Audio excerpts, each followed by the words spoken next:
Thanks for being here. Let's play with this a little bit.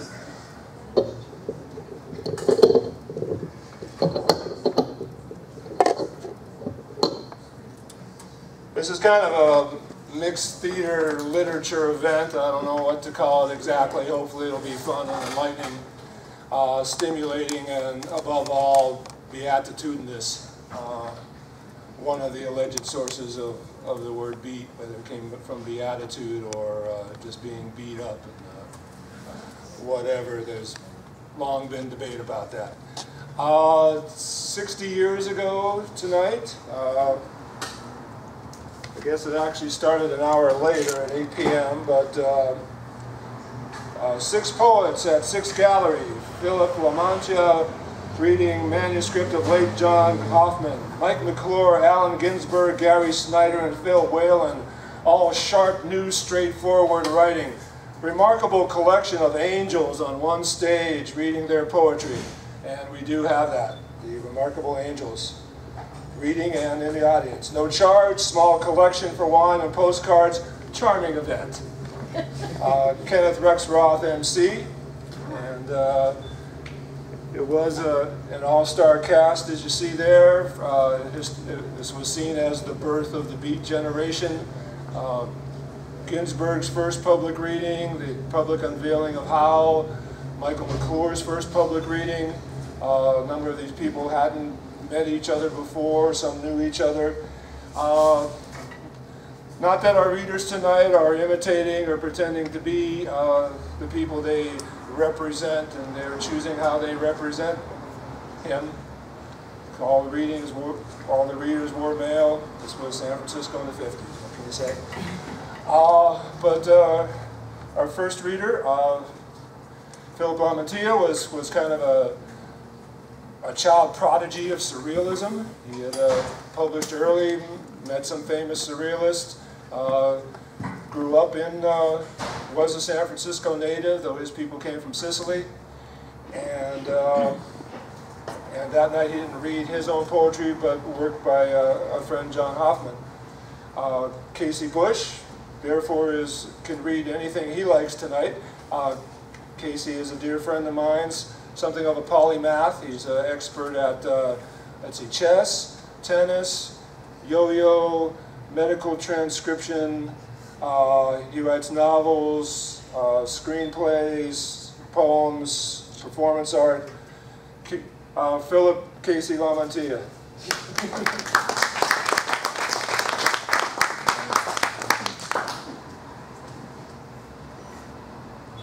Only about half of that was true, of course. That's how the evening will go. So Lamantia was considered the surrealist of the bunch. So I'll read one poem of his and then a bunch of my own that reflect my own surrealist aspects. This is called Blue Grace, 1963, Philip Lamantia.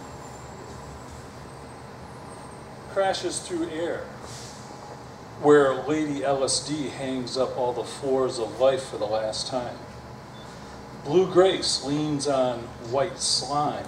Blue Grace weaves in and out of Lundberg, and my burial vault undulates from her first hour peyote turn-on.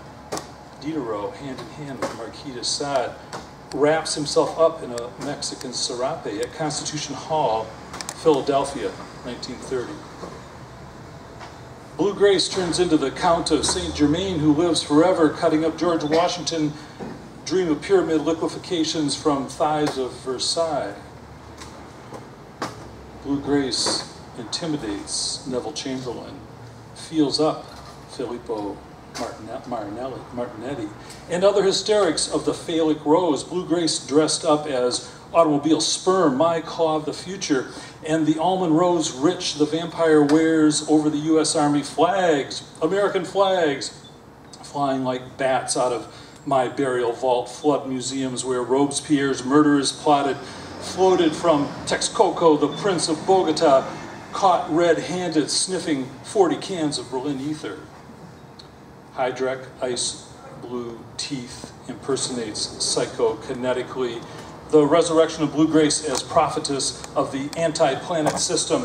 Blue Grace under dark glasses, getting out of 100 white cars at once, cars of ectoplasmic tin types. Go to the juncture where Blue Grace glass is raped at the Court of Miracles, Mexico City, 1959. Blue Grace undressed, reveals tattoo marks of Hamburg, sea and storm of Neptune-Pluto conjunction, rumors of war strafe the automation monster walking to universal assassination. K and Russian poets suck Blue Grace's opulent morsels back and front. The nicotine heaven of Bosch's paintings emanates the thousand beauties of Christopher McLean's toolbox of mechanical brass jewels. Man, the marvel of masturbation arts intersects Blue Grace at world's finale, orgasm, electro-psychic apocalypse. I sing the beauty of bodily touch with my muse, Blue Grace. What do you do with that, huh? Surrealism, you know, it's sort of a kind of faith that our dreams can be mixed with reality and create a better reality. In this case, even in 1963, there were some substances being used to enhance that process. LSD and peyote are mentioned early on. And of course, that's one route. Comes with a price. Here's a poem about that. It's called Mountaintop Removal.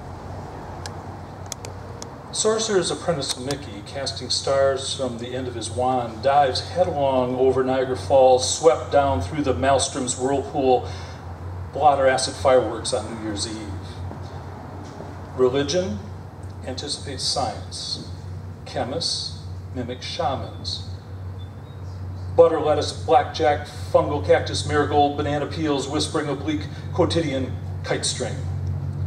Algebra by itself will never be adequate to explain what lies behind soot-covered glass underneath the coal-field diamonds taste like salt. Claustrophobic wrong number parachute pyramid window pane links corrupted cornea to a raging retina. Riding your bicycle until time stands still, bowling alley shoes with night crawler laces, profound evening spent under the kitchen counter, ankle-deep puddle of false teeth and martini olives. Just another tool in our psychic machine shop. I can only perceive what animates this doorbell. Stone blind to the flawed fractions of fallow fields until a lysergic crystal freight train rips that skull cap off my rocking chair crown. Kaleidoscope domino inside an orange barrel boulevard. There is another route. And that is to slowly peel the little scabs off your eyes until you can see fully. Delusions of the sane, short list. That the sky is blue, that blood is red, that the needle of the compass points north, that facing up to problems is the only solution, that guns are needed to protect the home, that the police are sworn to serve and protect, that advertising is a superior form of graffiti, that the war on cancer is being won, that the war on terror is a form of cancer, that power tools define masculinity, that strip malls mix business and pleasure, that understanding mathematics will eventually add up, that the newspaper is new each and every day. And that was the simple explanation. Here's one that's a little more detailed. This is called Tatiana's Tortillas. It's no use hating all the men, but be sure not to let a one of them off the hook. No matter how anxious you are to get home and bear children, fathered by a beer-swilling lout, presenting the cloven demon with poisoned progeny. Just as under the right circumstances, a pacifist can be bullied into a fight, as an alcoholic stumbles 12 steps backward, like an atheist wandering the maze of faith, There are rapists who can learn to love, and vegetarians seduced into eating red meat. If there's a snake in the lawn, nothing wrong with taking the mower out for a spin. Treed monkeys answer readily to a chainsaw. Stealing babies from a gas station while mom is busy buying cigarettes and corn dogs, Catholic clergy can all be forgiven diddling youth.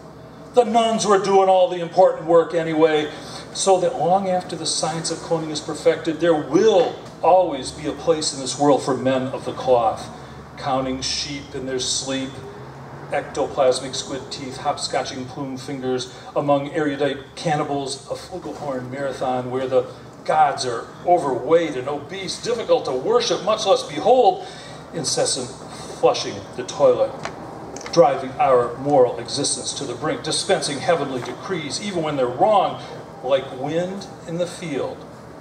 When it stops, and only then bent blades of grass pop back up, looking straight into the sky, saluting the sun, innocent and beardless, as though nothing had ever gone wrong in the first place. And of course, it's all what we eat, it's all we consume, all contributing to the twisted noodles. Are you practicing a fraudulent faith? Like office gossip brain damage can't explain, it was a false revelation after I quit listening to rock music and started to devote myself exclusively to jazz. Seemed like a momentous change in consciousness had come upon me when all I did was prefer questions to answers and bear witness to mystery while choking it all down in big pieces.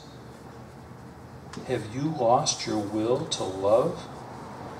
Not unlike a proselytizing electrician at a plumber's convention trapped in a darkened restroom with a leaking toilet, if I don't voice an opinion to automated phone surveys, then nobody is going to know how much it costs to turn off the television and end expressway gridlock, oblivious to the fact that if you can't spell it out, you can't look it up.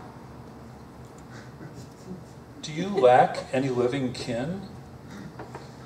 Neither arsenic nor anthrax can tie my tongue up late night watching gloom disappear over the horizon before birds begin to sing, when all God's creatures come out of the shadows and their hidden agendas inoculating a rag doll's glass orbs just to see what lies beneath those spheroids, insisting that now is a perfect time to step up the crackdown.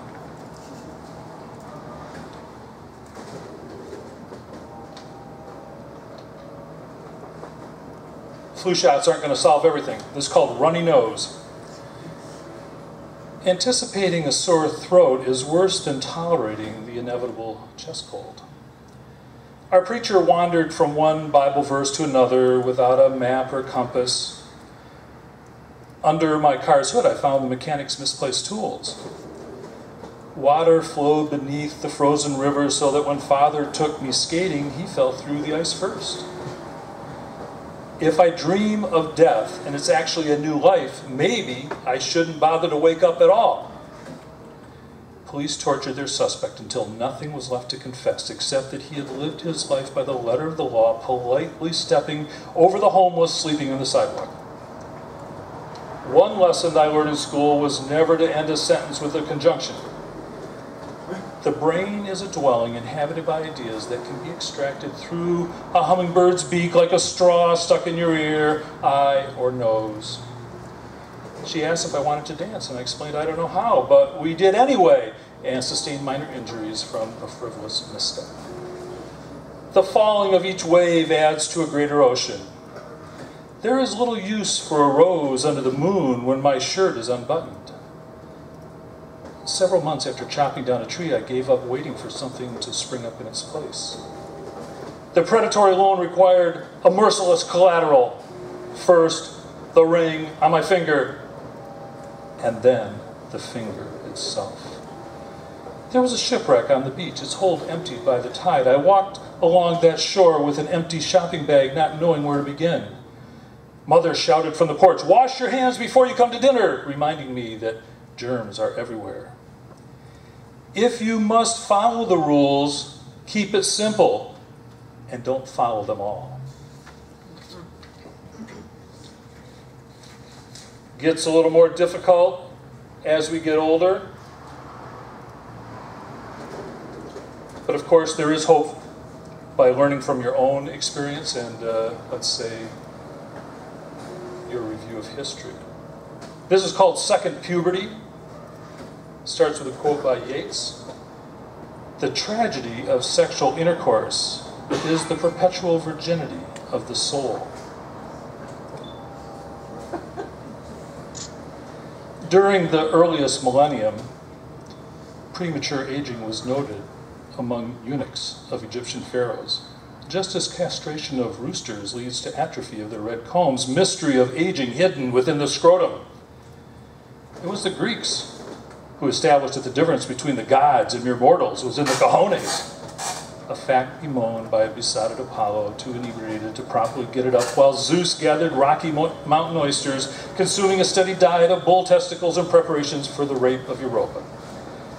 In the heroic epoch of exploration, conquistadors, driven by visions of gold and sexual enslavement, falsely pursued their futile quest to the ends of the earth, seeking eternal life in a perpetual new world, until Ponce de Leon had to be satisfied sipping an aphrodisiac tea drawn from the Bohemian love vine, phytogenic substitution for his elusive fountain of youth. Still, today, in our fading patriarchal age, leather-clad geezers straddle motorcycles, rattling their balls on the way to the saloon so that they might exercise a death grip on the pool cue, destined to sink an 8-ball in the side pocket, dreaming of the climatic ocean sunset observed from a clawfoot bathtub, old codger with his dewy gland waiting for the prescription to kick in, hoping to stay out of the emergency room with a heart-on that just won't stop, even after the fatal cardiac arrest. Thank you.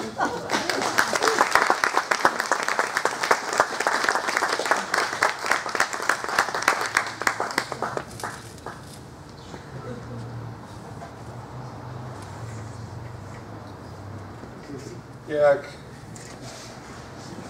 So Kenneth Rexroth had organized this event. He knew or had met all the poets he'd invited. Later on, he was declared in Time magazine as the father of the Beat generation, which did not please Mr. Rexroth. He said at some point later, being an entomologist does not make you a bug. But speaking with all respect, the youngest reader that night, and one of the two still alive, was Michael McClure, who came from Kansas and settled in San Francisco, and I think hasn't left there since much. Filling in as Michael will be Sam Lohmann, editor of Peaches and Bats. As Rexroth said, referring to the angels who are reading tonight, I believe Sam epitomes the angelicness, but which is a good disguise for his amazing dark powers, which we may not see tonight because the moon is in the wrong house. Sam Lohmann.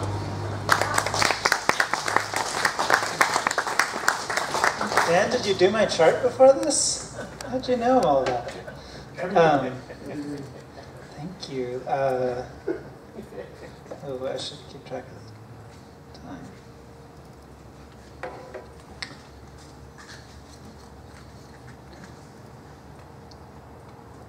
I love to think of the red-purple rose in the darkness cooled by the night.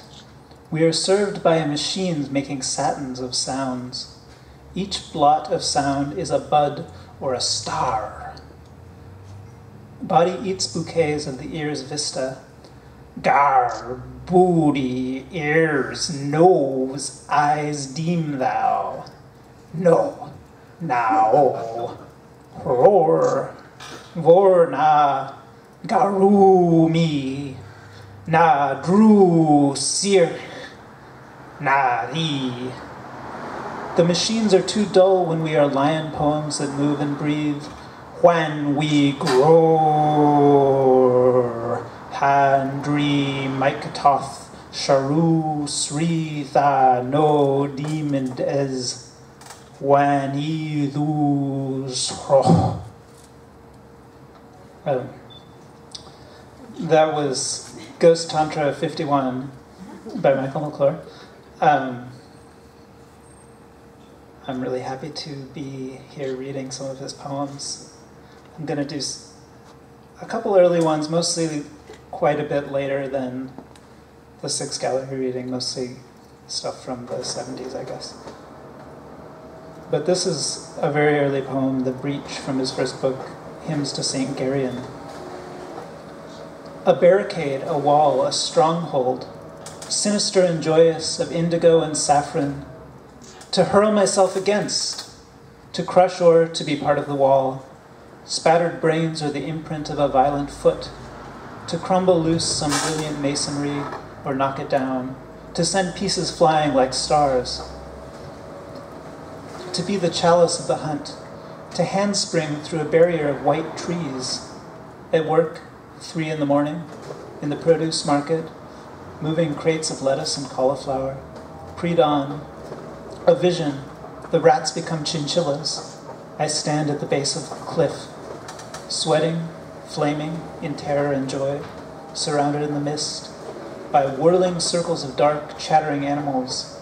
A black lynx stares from the hole in the cliff. Rotten lettuce, perfume, the damp, carroty street. It is my head, these are my hands. I don't will it. Out in the light, noon, the city, a wall, a stronghold.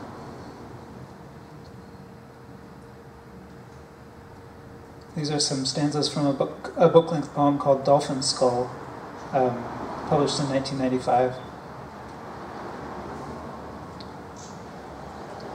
This cloud is a life, as the great horned owl hoots 3 calls. The pony of memory tramples the rattlesnake. Sunset colors of apricot and layers of black over the ocean, a puff of summer dust where the buckeye butterfly lands. Mystic wings of planets and scarlet nebulae, a lock on the machine gun under the bed. Faces twisted in pain. From the old times when love hurt, so much that it is spotlights filled with legs and mouths writhing. Nylon stockings filled with sentimental songs are stained with blackberry juice like my fingers. And I love you. Your blue eyes, crinkle of frost on the windows. This is all fog off the ocean coming over the line of brown hills. Tailgating drivers behind me with stoic faces of Arnold Schwarzenegger. The city is a mammal vision in peaks of fog. Jack Pumpkinhead is laughing with the Tin Man, and an axe chops through it all, showing the dry grain and the whirls. Raphael found the rules and was freed. The cloud that Raphael found is the rules of freedom. Dark green shamrocks grow in a bowl where dead friends live in dreams. Sounds of blue-black jays screaming. My arm around Robert, helping him into the car. Crazy John's new book is like your poetry, I say, showing him the fine printing. How? It's the elegance, I answer. The gray-brown moth flutters over the brick red and scarlet and blue of the prayer rug. You, your blue eyes, the daintiness of your ankle, your deep wit. These are the reasons I am alive. Miro knows it is all play, and Pollock understands the unconscious power. Now there are lions in the woodwork. Now I smell my grandma as she looks at me through her thick glasses. Now I understand the sexual addiction of my young manhood was a crucifixion, glittering and lovely as an ostrich boa and smashed mirrors seen on acid.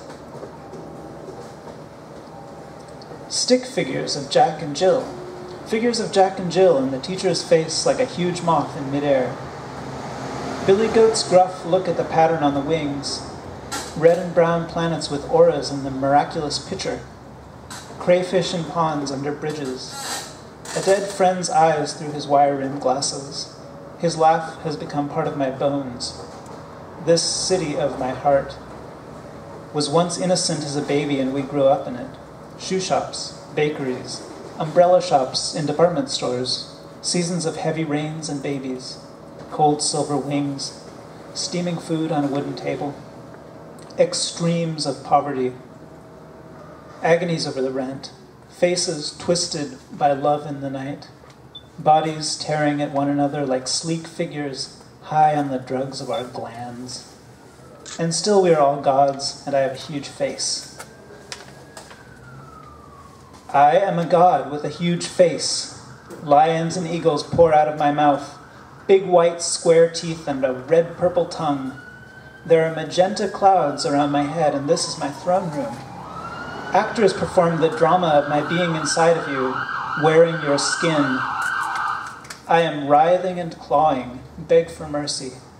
Blackberry bramble catching my pants leg, a tearing sound. Deep inside, in the padded car, garbage truck full of petroleum fantasies. Dogs barking under the dark, tall pine trees. Hollyhocks and a few pink roses. You are everyone, but I am nobody. Nobody is very large and powerful. Memory is naked bodies in a battle. The war is sensuous as a little boy's penis. Fighter planes are guns. I am the river god in love with my dreams. Not dreams, but ongoing presences spewed from the bang through a nervous system. At the edge of things, but reaching way back inside. Hold. Let this moment never cease. Drag it out of context. Look at the roots of it in quarks and primal hydrogen. It's the sound of Shelley's laugh in my ears. You think we are bodies walking up to one another and speaking, kissing, holding hands. A universe before man ever was, filled with dragonflies in your eardrums, palm trees and skyscrapers, vervet monkey and the euphorbia trees staring at me. The lion is consciousness, the eagle is experience, as real as mud, chiming with light from rainbows. Fuck you, right in your face. Fuck you. He pulls out a gun in reply. Gun the size of a toilet. Blue black. Bullets fire into a world made of stacks of dirty feet, eyes of starving families, dust from red clay. Something is purring or flying. Sound of thunder jars loose dead leaves, and they slowly fall while the bell rings. The old rabbit begins to wink, then the pony tramples the rattlesnake. Eagle bones in a dream. The eternal dimensions before the bang have closed themselves off. This one tries to be the realm of entropy. Sombreros the color of children's cookies. Colorlessness at the edges of things. Radiances of blue-silver clouds and mountain ranges of cool white fog. I'm in a black suit with wide legs. You are elegant with soft arms and strong fingers. There is joy in the room, sometimes, and it is the field of complex presences. Big, clear laughs are the best, and deep, searing eyes, looking back through the muscles of mastodon hunters, out towards the edge of the solar system in a wall of surprising stars. All this through the background, blur of one-dimensionality, psyche projections, and vibrancies of the substrate as it turns itself inside out like a protein.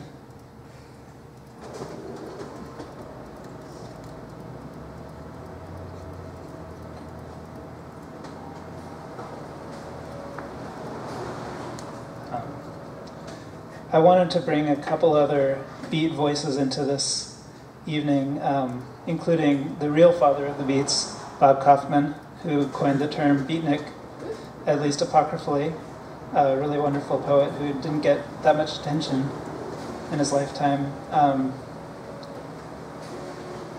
This is a poem called Heavy Water Blues from the book Golden Sardine. The radio is teaching my goldfish jujitsu. I am in love with a skin diver who sleeps underwater. My neighbors are drunken linguists and I speak butterfly. Consolidated Edison is threatening to cut off my brain. The postman keeps putting sex in my mailbox. My mirror died and I can't tell if I still reflect. I put my eyes on a diet. My tears are gaining too much weight. I crossed the desert in a taxi cab only to be locked in a pyramid with the face of a dog on my breath. I went to a masquerade disguised as myself. Not one of my friends recognized.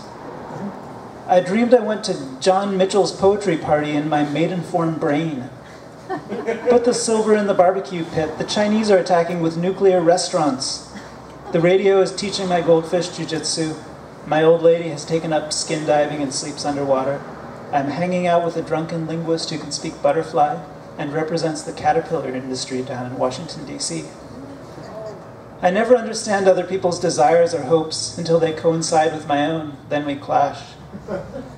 I have definite proof that the culture of the caveman disappeared due to his inability to produce one magazine that could be delivered by a kid on a bicycle. When reading all those thick books on the life of God, it should be noted that they were all written by men. It is perfectly all right to cast the first stone if you have some more in your pocket. Television, America's ultimate relief from the Indian disturbance. I hope that when machines finally take over, they won't build men that break down as soon as they're paid for. I shall refuse to go to the moon unless I'm inoculated against the dangers of indiscriminate love. After riding across the desert in a taxi cab, he discovered himself locked in a pyramid with the face of a dog on his breath. The search for the end of the circle, constant occupation of squares.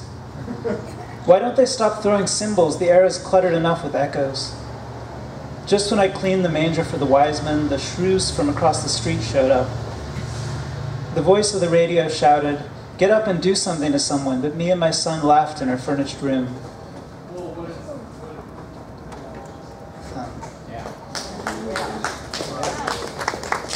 That's great. And I wanted to read one poem by another, a little bit later poet who is sort of a beat poet, Joanne Kiger, also still alive. Really wonderful poet. This is from an early book of hers, and I don't remember what it's called. And the poem doesn't have a title. Meandering, I think published around 1975. Meandering, the trees rustle in the street. Pools, hence description, out in little glass boxes for people want to sing. It has to do with trees. Sap naturally being doubly renewed is doubly removed. Ah, you words are great ticklers. In you, tooting away, I see real sparkle as my own prerogative, naturally. Oh hell, ah hell. This isn't what I wanted to say. I didn't want to say anything derived from reason, glory, and splendor. I was thinking of shrimp over noodles. I wish to allow great unimpeded grandeur like a rising storm to take over and do the dishwashing. They are in a great frenzy now, lashing about in the thick of it. We must not get confused with message, as that comes by telegram. No, oh no. In this swift little battle, the adroitness, the belief, the lightness, able to rise so quickly above dull armor, that's what we need. Springing the A's and E's loose into the sky like garlands to fall back down and shower us.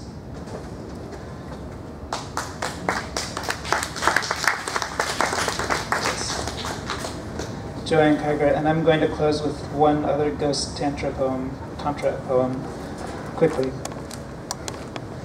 but not too quickly. This is the last one in the book, number 99. In tranquility they grar, io, roaring, grar, gahar, grar, gahar, thoush, nar, garu, gar, gra, gar, grey, our, gragum, thar, niosh, die, or, gar, gra, groom, gar, naut, thautum, obliomosh, yeah, gar, gra, nairu, garum, garar, o, thy nu, shiurtamesh, gri, garar, o, thou here in my flesh, raising the curtain, hi-or, rear, in tranquility. Yeah.